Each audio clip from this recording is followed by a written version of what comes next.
Então, vamos continuar nossa revisão aqui de geografia. A gente vai começar a falar de população brasileira. Vamos falar de população brasileira. Logo lá no início, quando a gente falou que o Brasil, ele era quem? O gigante de onde? Da América Latina. E a gente sabia da grande potência que o Brasil é, do grande exponencial que ele tem, de toda a riqueza. A gente começa a falar lá da colonização, de todos os procedimentos que aconteceram dentro deste cenário. E aí a gente fala de população brasileira. O que a gente tem dentro da população brasileira? A gente tem o quê? Uma miscigenação. Não é verdade? Quando a gente consegue olhar, a gente observa essa miscigenação. A nossa população brasileira é formada por quem? Indígenas. Quem mais? Africanos. Quem mais? Os europeus. Esses europeus, a gente vai destacar quem? Os portugueses, que são quem? Os nossos colonizadores. Junto com quem? Os espanhóis, que também estavam aqui. Mas o nosso principal colonizador que a gente se atém é quem? Os portugueses. E também os quem? Os asiáticos. Eles também fazem parte da nossa população brasileira. Dessa grande miscigenação. Ou seja, se vier a nossa variação, marque a alternativa. Qual corresponde à formação da população brasileira? Tu vai olhar lá e vai ver quem é que está lá. Tem índio? Ok. Tem africano? Ok. Tem europeu? Então, caminho certo. Tem o pessoal americano? Não. A gente está falando da América Latina, mas do continente. E não do povo americano em específico. Aí a gente vai marcar quem? Europeus e asiáticos. Dentro dessa cultura, o que acontece? O Brasil foi se desenvolvendo, foi crescendo, logo ele retoma, pega os litorais, conserva todo mundo e começa a crescer, começa a se expandir. No período dos anos 80, acontece muito a migração de retorno. Antes dos anos 80, todo o pessoal do Nordeste e Norte, eles faziam essa migração. Eles saíam dos seus estados e iam em busca de melhoria para onde? Geralmente acontece. Hoje acontece muito do pessoal estar migrando para onde? Para o sul. Mas nos anos 70, eles iam para onde? Para o sudeste.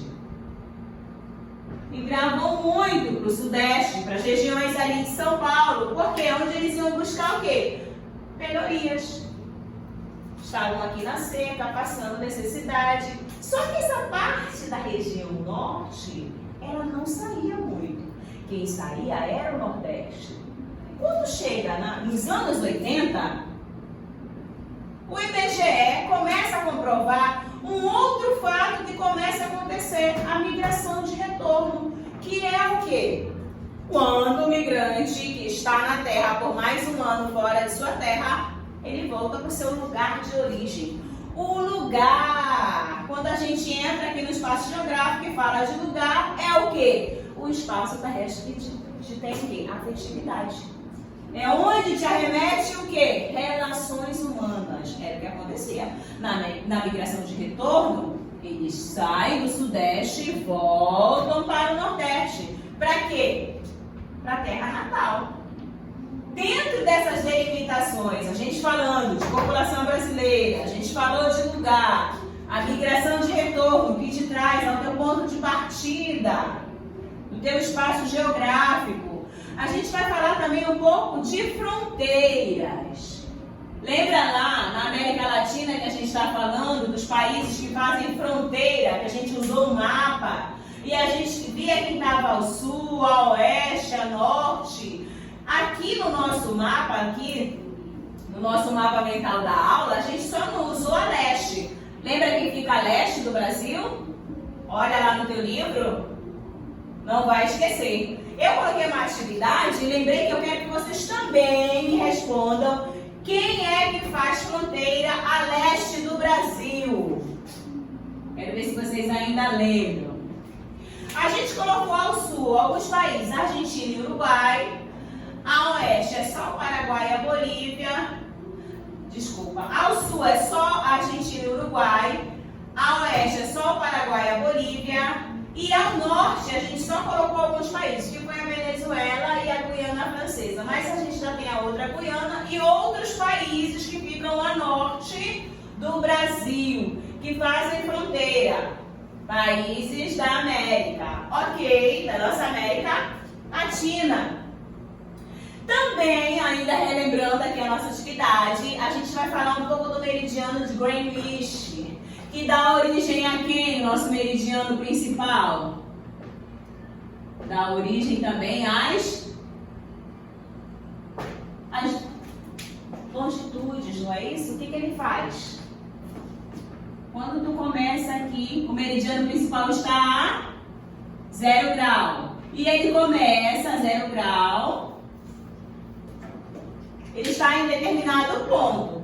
Tu sabe que ele está bem no centro, o meridiano, que fica ao redor de Londres, na Inglaterra. O que acontece? Ele tem um ponto principal. Quando eu vou a leste, eu aumento 1 hora. Quando eu vou a oeste, eu diminuo 1 hora. Ou seja, a cada 1 hora, 15 graus, 2 horas, 30 graus, e assim eu vou aumentando, 45, 1, 2, 3, e isso vai originar quem? Os fusos horários. E aí, quando eu vou a oeste do meridiano de Greenwich, eu diminuo. Quando eu estou vendo os fusos, eu diminuo 1 hora. Eu vou diminuir 15 graus, menos 1 hora, 30 graus, menos 1 hora, 2 horas, e eu vou diminuindo. Se eu te perguntar na tua avaliação, o meridiano de Greenwich, ele está a leste ou a oeste? Vocês vão dizer que ele não está nem a leste e nem a oeste, ele está no centro, a 0 graus, no centro. E eu vou deixar para vocês essa atividade para que vocês respondam para mim. Primeiro, eu quero que vocês respondam lá, dentro do livro de vocês, quem está a leste, quem faz fronteira com o Brasil a leste. Falem para mim um pouco da cultura africana, 2 povos dentro da cultura africana, que a gente elucidou muito bem dentro da sala de aula. E o que é o BRICS? Quem são os países que formam o BRICS? E o que consiste, né? Essa formação é um bloco econômico? Preste atenção. Lembra que a gente falou dele. E eu vou dar uma dica, ele não é um bloco econômico, ok? Então é isso, crianças, estudem. Esse tempo da quarentena, que vocês possam lá voltar aos livros, leiam bastante os livros, para que a gente possa fazer uma boa avaliação, tá bom?